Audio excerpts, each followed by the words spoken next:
Hi everyone. So, మన first వీడియోలో Java అంటే ఏంటో తెలుసుకున్నాం. ఇప్పుడు కోడింగ్ స్టార్ట్ చేయాలంటే మన ల్యాప్‌టాప్‌లో కొన్ని టూల్స్ ఉండాలి.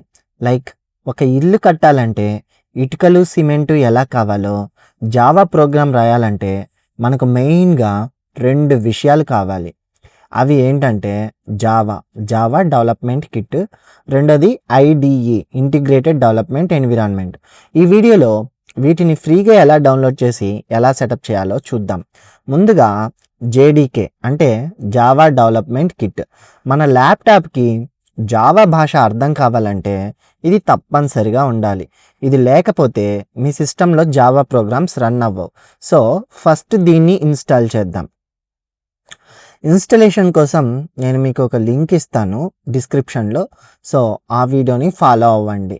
ఇన్‌స్టాలేషన్ అయిపోయిన తర్వాత మీరు పాత్ అన్నది సెటప్ చేసుకోవాలి. ఆ పాత్ సెటప్ కూడా ఆ వీడియోలోనే ఉంటుంది. క్లియర్‌గా చూసేయండి. ఇక ఐడీఈ సెటప్‌కి మనం ఇప్పుడు ఎలానో చూద్దాం.